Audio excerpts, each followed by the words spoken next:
Hi, I'm Cassidy Ross. And I'm Lizzie Gray. Today we're in Florence, Oregon to take a tour of Oregon Pacific Bank. Let's go meet our host. Lori, tell us a bit about Oregon Pacific Bank and what you do here. Okay, well, Oregon Pacific Bank was started back in 1979, December of 1979, as a community bank, and so we're very big in the community here, helping out nonprofit organizations, charitable organizations, as well as businesses and consumers also. My position, I am the Florence branch manager. I'm also a vice president here. So I manage the operational team at our Florence branch here, which is our cash management, merchant services, account servicing, and the teller line, teller area. What was your path to this position? I started here 40 years ago in December, not December, May of 1980. I was 19 years old, but I had moved from the Eugene area, and I wanted to get into the legal field. I wanted to become a paralegal and then eventually maybe a lawyer, but I got married and moved down here. I was familiar with Florence because I grew up here camping and fishing with my parents and family. And so I moved down here, and of course at the time there were a couple of lawyers down here, but the people that had worked with the law firms had been there forever, so they didn't need anyone. I saw this bank little trailer in the parking lot, and I applied, and I started out as a teller, and that was back in, like I said, May of 1980. So I have two children. My husband and I have two children, so I was working here when they were born, and so I took some time off with them, and I came back both times. But I started as a teller, then I went to new accounts, then I was an operational supervisor, new account supervisor. I then went into help with consumer lending and helped a little bit with the commercial and real estate lending. And then I became the administrative assistant to the president and executive vice president. I was also a teller, and I sat over here at a desk. And then they put me in charge of the merchant services department, and so I did that for years. I was very passionate about merchant services to help our business clients financially be successful in their operations. And then I went into supervising new accounts and being in charge of cash management, and then they advanced me to branch manager. Wow. So I've been doing that for about the past 5 years, branch manager here. So 40 years at the same company. What has kept you here? What do you love about Oregon Pacific Bank so much? Well, first of all, the bank, I love the bank. What they stand for, the culture here, family is first here, and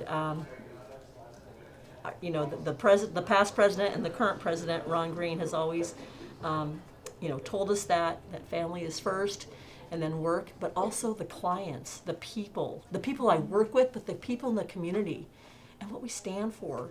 At one time I thought, I want to do something different, and then I thought, wow, why? I'm not unhappy. I have nagged and ragged my family and clients to come bank with us, and I couldn't leave because I'm very loyal to the bank, and I enjoy what I do, even after 40 years. Right. And every day is new. I mean, something different comes up, and so it's not a challenge, but it's fun. It's a good time here. We help each other. We support each other. We're a team, and so you have someone that has this strength, and someone else may not have that strength. So they overcome their weakness, and vice versa. So it's just a great team here. So I'm hearing teamwork is a really important skill. Very much so. Can you name maybe 3 other professional skills that you use on a daily basis? Oh boy, yes.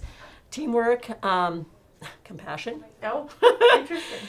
You have clients out there that they're so many different personalities, and so you really have to accustom your reaction or your relationship with them to not mirror them, but to be compatible with their personalities. So to recognize that, work that way with the clients. Communication is very, very, very important. We have to all communicate with each other as well as with the clients. So communication, listening and not interrupting is very, very, very important. And so you listen to a client, you listen to their needs, their wants, recap what they said so you understand what they mean, and then you go from there. It's clear that you really enjoy your job. I do. What would you say to a high school student who's interested in pursuing a job like yours? Well, first of all, know your passion. What are your strengths? What do you like to do? We do some job shadowing for the local students here to see if that's something, the field they want to get in, career they want to get into. And so we do that. But find your passion. I went to school to get into the legal field, and then I got a job here, and it totally changed. I don't want to be in the legal field anymore. Right. Yeah. But at the time, I wanted to be, and I just, this is meant to be. Yeah. It was meant to be. And you know what? You're only as good as your leader.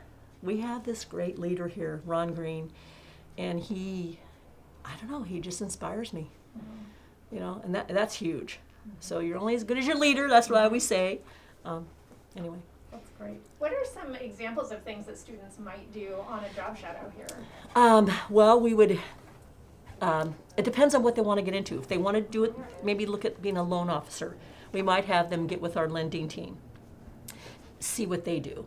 Account servicing. Account servicing out here, they open new accounts. They do consumer lending with home equity loans, the interview process with the clients.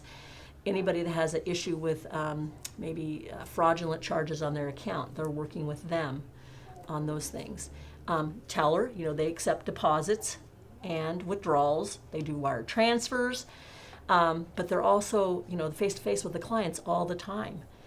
So it depends on what that student wants. Are they an extrovert or introvert? Are they a pencil pusher? Do they like, in counting? We have the office behind us is our loan servicing and our operation support. And so the operation support's on the phone, answering phone calls, but they're also doing the back end work for us. Wire transfers, stop payments, all the back end stuff that we don't see because we are face to face with the client. So what does that student want? Where do they excel? Cash management, merchant services, working with businesses. Upstairs in our IT department, but we have 2 IT people, and they're awesome. We're calling them, my computer won't work or whatever. Right. We have a trust department here.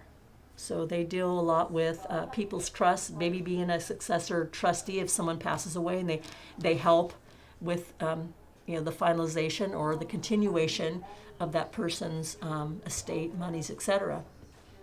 We have human resources, so they deal with the internal part of the organization here. And let's see, what else do we have? We have a lot. Investment department. Investment, trust services. So we have people here that deal with investments for our clients. We have investments here too, but they're a different vehicle than what's out there that they work with. So Depends. at Elevate, our organization, we serve students in all 16 school districts in Lane County. Okay. So job shadowing here is a great opportunity for maybe our Mapleton students or Right. Sayusau students. Right. But do you have a branch anywhere else in Lane County? Yes, we do. We have one in Eugene. Oh, great. We have one in Medford. We have one in Coos Bay and Roseburg. Oh my gosh. Yes. Wow. Yeah. Very cool. Very Yeah, cool. yeah. Medford is pretty much new, a full service. They've been in, they did trust and investments for quite a long time, but they just opened this last year with full service. So banking, personal retail banking, commercial banking. Awesome. So lots of opportunities for Lots our of students. opportunities. So Yeah. if you want to do it, it's a great opportunity here. And it's fun. Mm-hmm. You can have fun, but yet be professional also. That's a great point. Yeah. Well, thank you for your time, Well, Lori. you're welcome. Very nice to meet you. Very nice to meet you too. Thank you. Thanks, Lori. Great. So we're here with Al. Al, you are the operations supervisor. Yes, that is correct. And Yeah. we're behind Tower Row right now, so we're getting an inside look at what happens when you come into a bank. Yes. Can you tell us just a little bit about what we're looking at? Yeah, definitely. We have our 2 drop-up windows. We have 2 lanes. They're always busy. There's like nonstop with them. We have up to 7 windows to help our clients. Right now, we're doing every other window to keep our distance. Smart. But that's what we do here. And then right behind me, we have our vault. We have our where the magic happens. Are we gonna see Yeah, can inside we the see Yes, vault? inside? yes, Ooh, definitely. all right. Here we go. Oh my. This looks nothing like Gringotts. Nice. So this is where our safety deposit boxes are, and we have about 1,500, Whoa. all for our clients. And in there, I cannot show you guys. Okay. That's where the cheese is. Yep. So this is it. Yeah. Very cool. Yeah. So what's inside one of these vaults? We don't know. We don't know. We don't want to know. We don't want to know. We don't want to know. It's Love it. you rent one, and you can keep whatever you want in there. It's not insured, but a lot of people have documents, gold, Yeah. coins. Who knows? Diamonds. Probably. All the Yeah. things. Yeah. Wow. Yeah. And 2 different keys, I see, Yep. are required to open Yep. them. Always yours, and the bank has one to open and to close. Wow. Nobody gets in it unless you're signed on the account Mm-hmm. on the box. So if you're not a signer on that account, you're not gonna get in. Even if you find a key somewhere else, you're not gonna get in it. So everything has to match names, key, double key, and you're in. So that's about Yeah. as secure as it gets. Yes. Yes. Yep. Wow. Awesome. Yeah. Yeah. So Al, as the operations supervisor, can you tell us a little bit about what your daily operation looks like? Yes. So we get here before anybody come in, and we get everything going. It takes 2 people to open the vault. So I do my part. The second person does their part. Then once we able to open the vault, we get our cash out for the tellers. Get everything ready. We have what we call the night drop. So people come in during the night and they drop out their deposits, whatever they want to do through night drop, and we process those before we even open. So by the time we open at 9, everything has been deposited and everything. Right. You know. Then we open drive up 8:30. They open earlier than Wow. our lobby. 8:30 we start getting people, and it's nonstop till we close. Sometimes we have to turn people away because, and sorry, we closed 30 minutes ago. Oh, you know. jeez. But yeah, it's a nonstop. And then during the day, we deal with a lot of customers. Garda brings in money. We ship money out. We wire money in. We wire money out. It's nonstop. Every day it's a different. It's never the same. Yeah. Which that's what I like about the job. You know, it's never the same. It's always. You might have planned on doing certain things, but that never happens. You know, because now you have to deal with this fraud. We've been dealing with a lot of fraudulent checks recently, Yeah. especially in this town. You know, a lot of trusty people. They believe everything. You know, so we have to.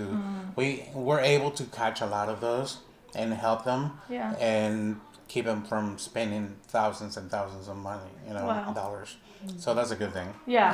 And that's what I like about my job. You know, it's never the same. We get to help people. Such a small community. They know each other. We know each other by names. So they come in, they say hello. Sometimes they just come in and say hi. That's it. With no business Yeah, to do? they just want to come in and say hello. You know. That's sweet. Holidays always the best. All of our clients they Yeah. bring us goodies. You know. Oh. So it's a tight community. We really like our clients. That's great. Yeah. Yep. That's great.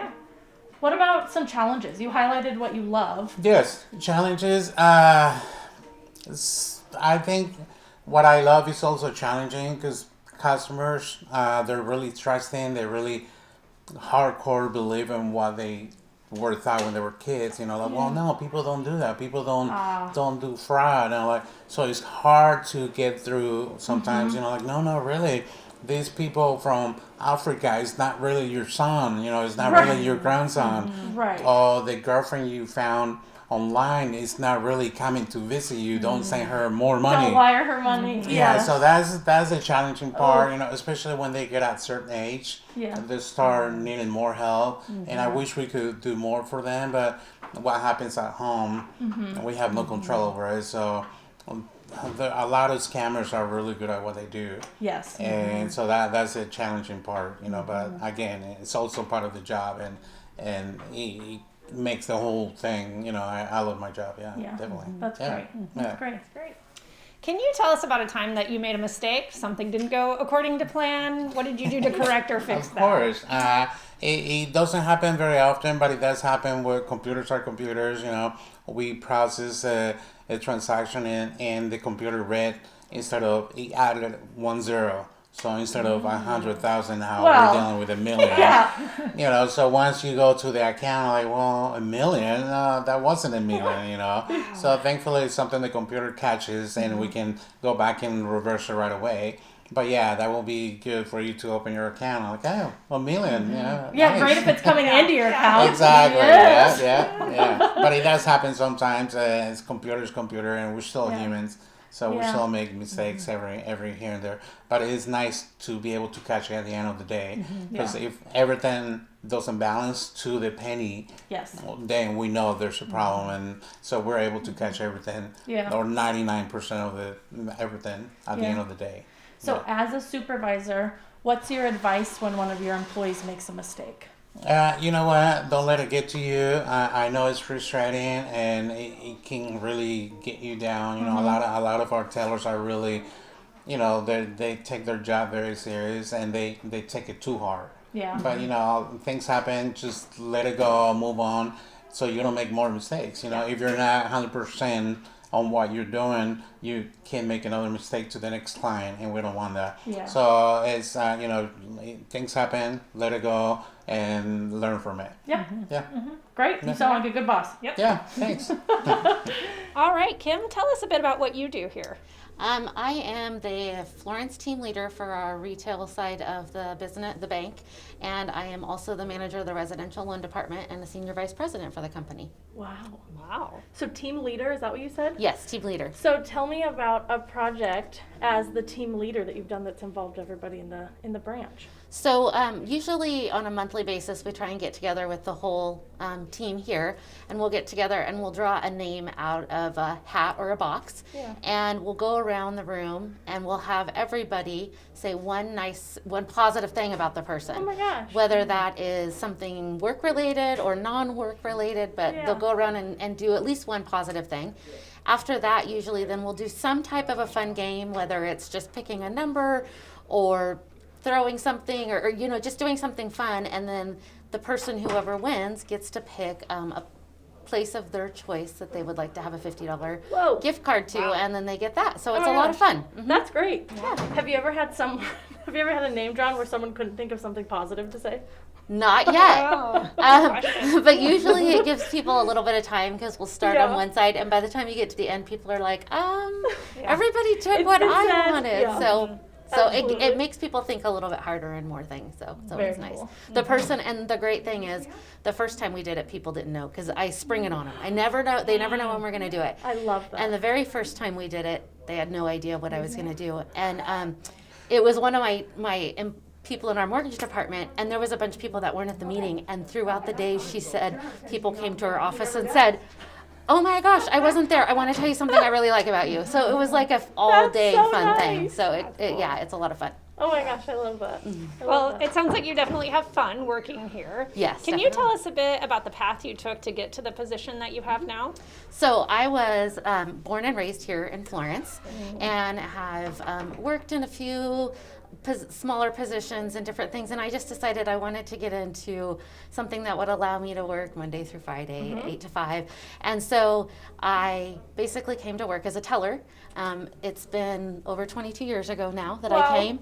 I was a teller for I think 2 months, and then I took a different job in a different for you. department, and have worked my way through the company up to a loan officer. And then when the manager left, the president at the time promoted me, and so I've been in this position for now over 16 years as Holy smokes. in charge of the mortgage department. Wow. So we talked to Lori earlier, and Yes. Lori has kind of a similar path. She's been here like 2 decades longer. But what is it about OPB that keeps people here for so long? To me, it's family. These are not just my coworkers, they're my family.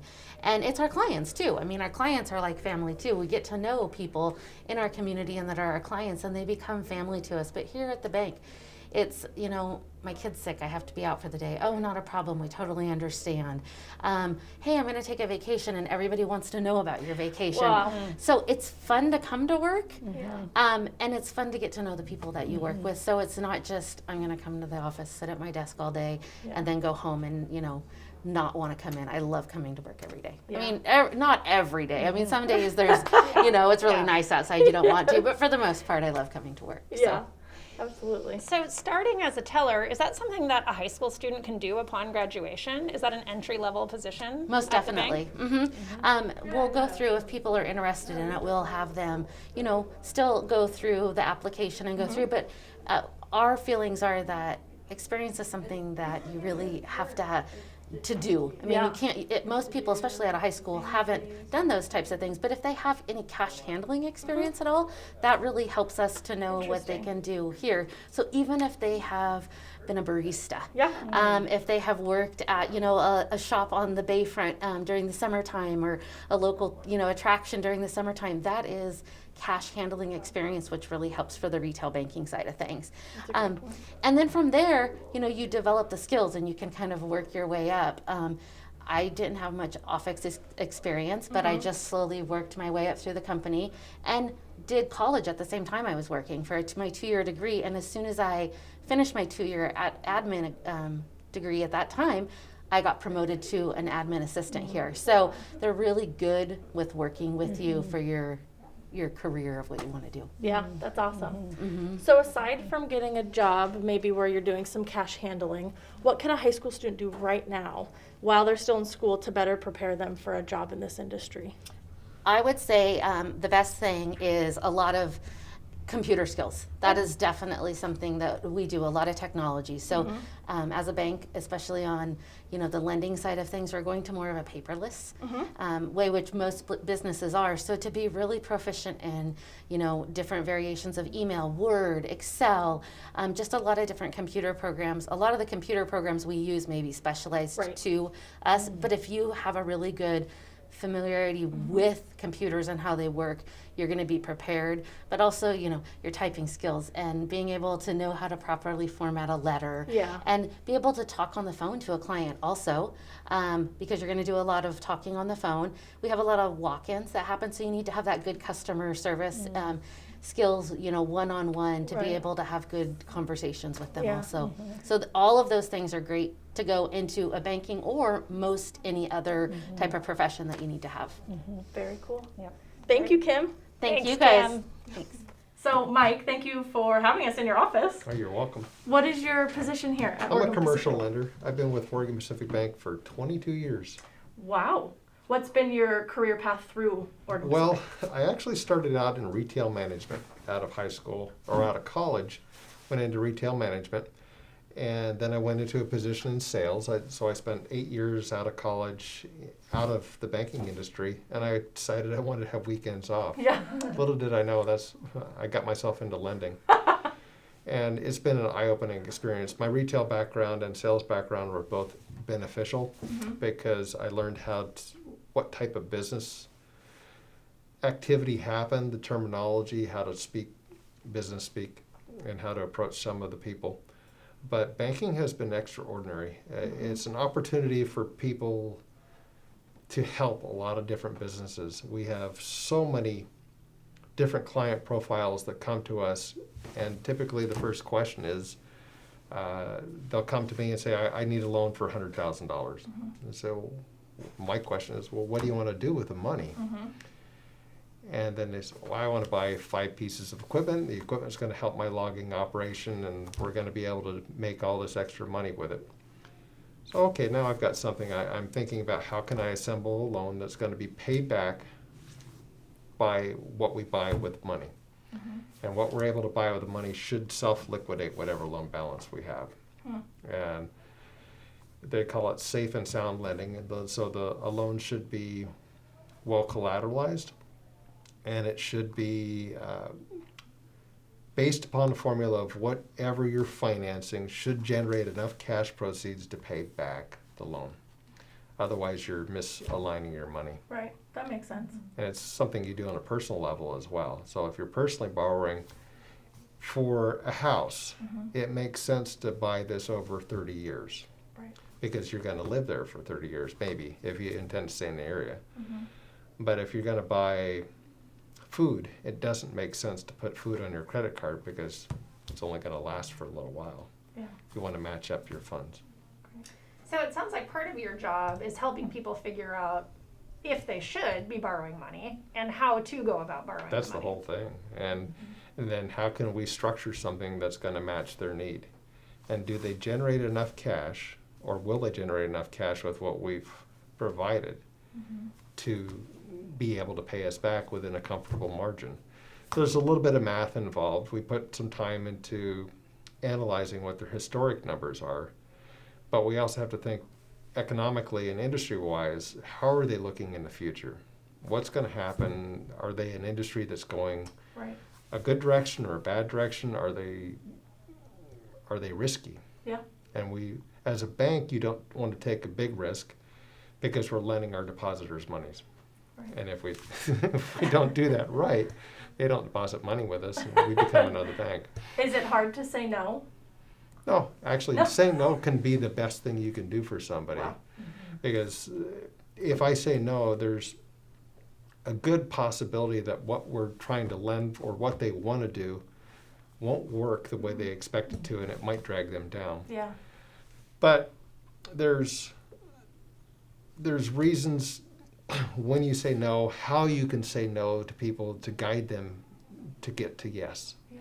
So if you came to me and you're asking for a particular loan and maybe your cash flow isn't seasoned enough or your business isn't generating enough cash yet, we try to give you a path forward so that maybe someday you can come back and become bankable.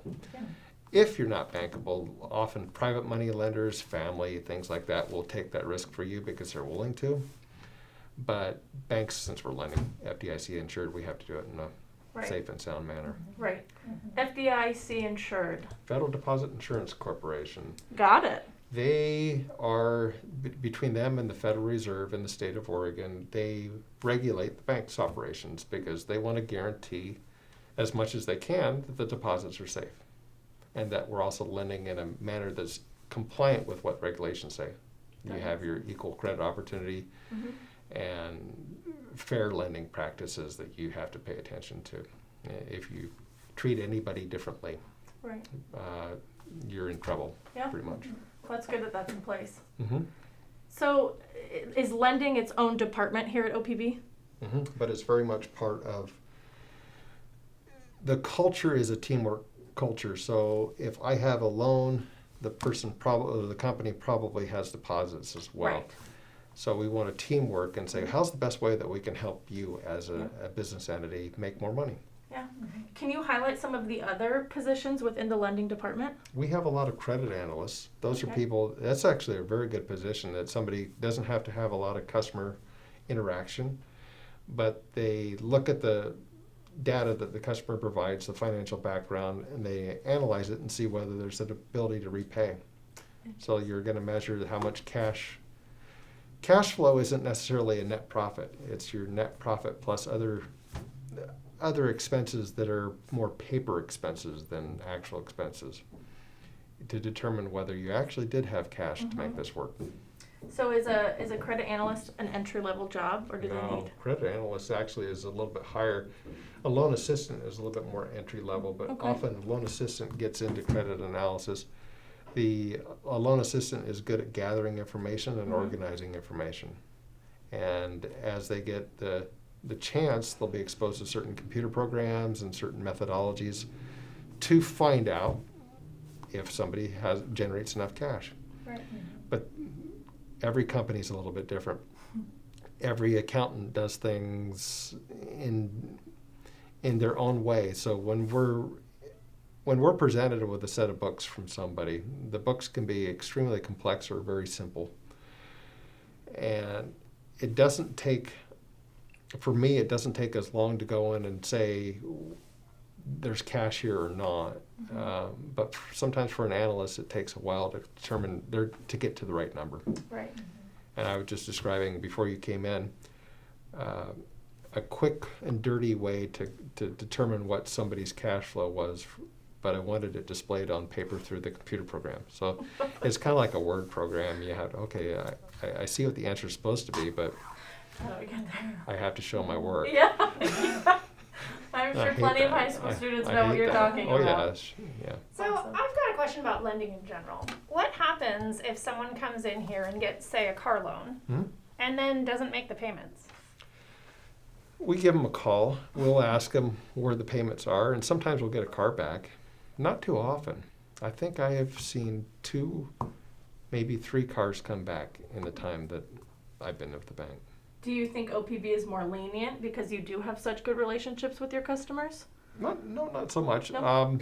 But we're a story bank, so we'll listen to somebody's story. If you came to me and you had an extraordinary event in your life that caused a disruption in your cash flow, let's talk about it and see Right. what happened and what were you doing before and what were you doing after. Yeah. Wow. That feels very different from a conversation you might have with like Chase Bank. Yeah, big banks have a model. I had a problem with a transmission on a car of mine, and the car also belonged to Selco. And since they were financed, and I called Selco, and I said, I should actually say, I called a credit union, and the credit union said there wasn't enough value in the car to refinance it for the transmission. Now I was trying to match the money that I'm using on the car for the life of the asset, thinking, okay, if I do it for 3 or 4 more years, then I've got this, the transmission will be spent over time. But they didn't want to do that, so I had to write a check for it. But I'm thinking, okay, it's not just my car, but you guys could be getting a car that has no transmission in it. Right. And your That's no collateral good to you. value is completely gone. So on a flip side, a truck driver I loaned on a truck. He was back in Kansas and called me and said, Mike, our truck has lost its transmission. So we have to make a loan for this because otherwise he won't be able to generate cash through his business operations to pay us back. Wow. And it worked. But Wow. it was just one of these, oh gosh, that was a $10,000 transmission, but we were able to put it together. Oh my gosh. Otherwise, we're in trouble and he's in Yeah. trouble and nothing works right. Yeah. Sounds like clients come first at this bank. Have to. Yeah. It's pretty great. Well, thank you, Mike. Any more questions? Nothing? I think we're golden. Good, yeah, thank you. Nice to meet you. You too, you too. All right, Megan, tell us a bit about what you do. I am the team lead of the loan support department here. So we do all the loan documentation back here, and then we fund the loan and give people their money. What's different about being a team lead? So team lead, I oversee all the different duties on loan support, and I make sure that everyone is doing okay and that we are on track for everything. So I just kind of manage that process of it, and I know everyone's duties, so when people are out, I cover for them. Nice. Yeah. Very yeah. cool. Can you tell us a bit about how you got into this position in this industry? So I worked at a restaurant, and my aunt is Kim Erickson. Oh, great. And so she had told me, hey, there's a job opening back here, and it's a little bit above entry level. And I think that you're a hard worker, and you demonstrate everything that, the company likes. And I think that you should give it a shot and apply. So I did, and I got hired. That's And great. Yeah.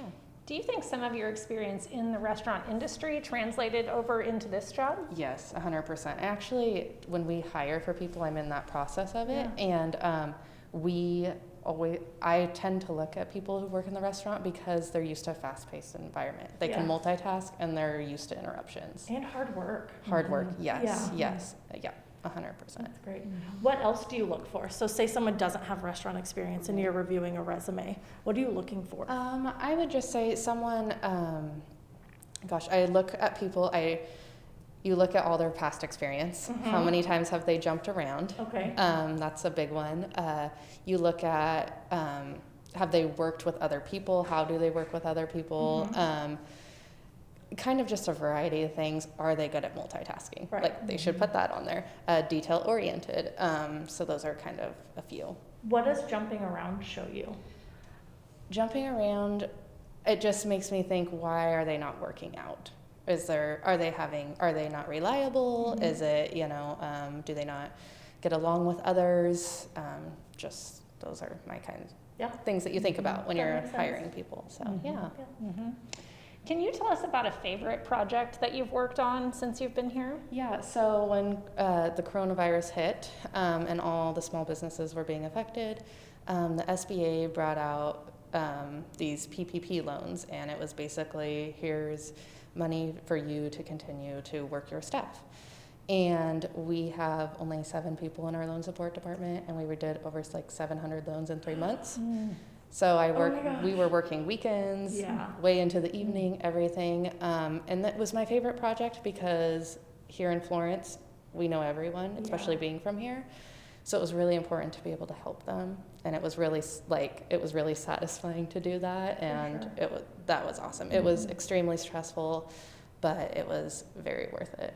So the PPE loans, Uh-huh. I know are very unique, and they were brought in just because of COVID. Right. Can you tell me what makes them unique as a loan? As a loan, there's just different requirements. They had a lot less documentation that we required for them. And then it's just different because we report them to the government, and we do that on a monthly basis, and we just have a lot more reporting to do than we normally would on a normal loan. Great. So, Was the interest rate about the same um, as a typical it was loan? way less. Mm, Yeah. okay. Yep. So, yeah. Well, it sounds like you really enjoy your job. I What do. advice would you have for a student who might like to have a job like yours someday? I would say just being a hardworking person, being reliable, trustworthy, honest. We all make mistakes. As long as you're willing to learn from those mistakes and let someone know immediately, people really appreciate that. And whether you have experience or not, as long as you're a hard worker and you're willing to do it and you show drive, it's a huge thing. Great. So, yeah. Thank you, Megan. Yes, Thanks thank so you. So we're here with Ron Green, the CEO of OPB. So Ron, thank you so much for sitting down with us. Happy to do it, thank you. Could you tell us a little bit about what a CEO of a bank does? Well, you bet. I think a CEO of a bank or of any company for that matter really isn't much different other than the responsibility is for the person to set the expectations of the company's performance, the culture of the organization, and then really hire great people to do great things. And as far as I'm concerned, they can get out of the way so they can do it. That's great. Yeah. That's really good. What was your path to becoming the CEO? Well, I've been in banking actually this year, 31 years. Whoa. But I went to college to study music. And I was a professional musician. What? I studied music to be a teacher and realized that this was not the path I wanted to go. After school, I still played music, Okay. but I went into a bank training program to be into management in 1989. Wow. And over the course of 30 years, I've worked my way up from entry-level trainee to loan officer to manager, regional manager, now a CEO of a bank. Wow. I have to ask, what instrument do Trumpet. you play? Trumpet. Yes. Holy smokes. Yeah, yeah. And so no, it's still the love of my life, second behind my wife. But it's something that's kind of sits on the shelf now, unfortunately. Wow. Okay. Very interesting Yeah, path. yeah. Well, I will say there are very few bankers I know, and I know we're talking about career pathing, that honestly go into college with the idea that I'm going to work for a bank. Right. I have friends with geology degrees, with math degrees, with social of the social sciences that went into the idea, but then fell into banking and realized it's a very rewarding career. Absolutely. Sure. Yeah. So how did your college experience Translate into the studying work that you do. music translate into what you do here today? Well, I think studying Oh, hold music. on, are we ready? Oh, you want to? Okay, yes. I think, Sorry. why don't you ask it? Okay. All right. Okay. All right. So Ron, can you tell us, how do you think that your experience studying music in college influenced or advantages you in what you do here today at the bank? Well, I think first off, I've always been a pretty social person. And so the ability to kind of establish and develop and maintain relationships has been a desire and a strength of my entire life.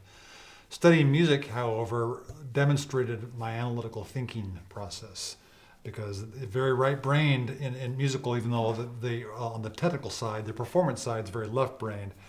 And so I learned that the process of critical thinking, eliminate process and elimination as far as problem solving. That there's a strong tie and a correlation with music and finance and business, and so it kind of was not the planned transition, but it was a pretty smooth one. Have you ever had a reason to play your trumpet here at the bank? Reason? Well, let's see. Yes, I've played the national anthem on our July 4th social we have here in the community. When I used to play quite regularly, you might come in here at 6 a.m. in the morning and find me practicing. Whoa. But I haven't done that for a few years. Okay. Yeah. That's an early wake-up call. Yes. Well, there's no one here. That's why. True. Yeah. True. Yeah. So you talked about having a social. What is the company culture here? How would you describe the culture of the bank? Well, I think the culture of our organization is certainly based around relationships and creating value. It's easy to get into business and say our objective is to make money. We either provide value to those who own us, but I think that is, if individually that's your approach, that's the wrong approach. So we have the culture that we are mindful of our business decisions and its impact on 4 pillars. Certainly those that own us. In case of a bank like ourselves, we have shareholders. We are community stewards, so the community at large, and so we have a responsibility to help with the social needs of the community, the economic needs, economic development, because this community is what gives so much back to us. We are a client service industry, so whether you are selling burgers, tires, or banking services, you have to have customers, and so we serve the customer. And last but not least, the employees. I want to make sure that employees feel valued. I like the idea that they feel loved. This is a culture of a family, and that we can create an environment where they're happy, they feel like they're being challenged, they have opportunity. So those 4 pillars, the shareholders, the clients, the community at large, and our employees, I like to think, well, what decisions we make, what's the impact to all 4? Is it possible to balance all 4 with all decisions? That's not possible all the time, but at least we understand what the impact is. So I'm a compassionate leader. I like to delegate. I like to also think about the idea of how we work together to solve problems and to create opportunity and to create value, but do it with compassion and with kindness. And I'm not ashamed of saying with love for my fellow workers. So. Right. And they feel it. I mean, of the, I think 4 or 5 people that we've interviewed today, we've heard that theme of family, working with family. Absolutely. And community. Absolutely. And being stewards of the community. Yeah. That was clear. Absolutely. Yeah. So as the CEO, do you participate in hiring? Well, I do. I mean, my primary responsibility is to hire the executive officers of the bank. Okay. I mentioned earlier about one of my primary responsibilities to hire great people. People I would say too, people that are better and smarter than me, which is really quite easy to do. And get out of their way, give them some direction, set the expectations. So I might hire those senior executive level officers. Help communicate the operational and the cultural expectations of employees and say, go fulfill your teams, and they hire. Yeah. So what do you look for when you hire at that higher level? Well, there are certain things you cannot train, honestly, in people. So personality, compassion, communication, which always is not speaking, but listening, comprehending, and recognizing that we think in a collaborative manner. People that can work on a team and say, it's just not all about me and my ideas. I value what you have to say and what you bring to the table. How do we bring all this into one big melting pot to come out with a single idea that benefits everyone? Yeah. So I think that's, the technical side of banking, it's really an interesting field. I mean, I went back and got, a finance degree from University of Washington, but people don't go to college. There are some that have not pursued a college career who have had great careers in banking. There are others too that need specific college degrees to kind of go towards their area of focus, such as finance or even IT or human resources. So anyway, I think maybe I got a little off track there. Sorry. I get so excited and passionate about our bank and our industry, but the technical side generally can be taught. There are certain principles that are going to require an education in finance being the most important. But if you can put others first, and if you can shine in an environment where compassion and collaborative thought process, that's what I look for. That's great. Yeah. That's really great. What makes you most proud of Oregon Pacific Bank? You know, the thing I'm the most proud about is the culture of the organization, and I would love to pat myself on the back and say it's all because of me. It's not. You know, I helped kind of steer the ship, and sometimes I'm the cheerleader vocally, and as maybe you were gathering, I like to talk. But I think that the employees are agreeing to, yes, this is the right thing to do. And it doesn't require me to say, you have to do this, this is what we must do. Right. You know, we set out what our cultural expectation is and how we support those 4 pillars. And the fact that virtually, I can't think of one employee who hasn't. Every employee says, oh my gosh, I buy into that, and we're going to do it really well. Right. So that, I think that's, maybe it's kind of fluffy sounding as far as what I'm most proud of. I mean, there's a lot of things as far as certain loans that we've made, certain nonprofit organizations that we've helped that I feel, oh, that's great. Yeah. But the organization is bigger than any one of us. And the fact that culturally I feel like that we're all on the same page, I'm extremely proud of that. That's great. Yeah. I guess in closing, my question to you would be, what advice do you have for high schoolers who are about to embark on their careers? Well, first off, I would say that especially, you know, we're probably in this situation right now with the pandemic where we're wearing our masks and probably a very resulting long-lasting recession. During the last recession of 2007, 8, and 9, the banking industry took a bit of a black eye because I think people painted our type of bank, we're a community bank, we're headquartered here, much like with the Wall Street banks, and they're completely different. Right. And so I think the industry got to be believed, well, that's a bunch of criminals who work in the banking industry. I will say it is extremely noble profession where there's opportunity for to feel good about what you're doing, certainly to earn a living, but to do the right thing to help your community. So, you know, think about, you know, banking, and it might not be that someone can say, I'm not a numbers person. Well, Right. that's okay. Are you a relationship person? Are you a reasonable communicator? The numbers part of it to what's necessary can be taught. But, you know, think about that. I think it's most, before you even look at banking in your career, make sure you can align yourself with something that you love. Earning is what I've learned in my 31 years of being a banker and plus 50 or more years of life. Earnings is not what drives satisfaction and happiness, and what helps me with my family and my position in society. So do what you love, and I'm fortunate enough to have found that career that I do what I love. That's great. Thank you for your time, Ron. Absolutely. Thank you Yeah. for being here. Hope it's Absolutely. helpful. Yep. Definitely. Thanks so much. Thanks.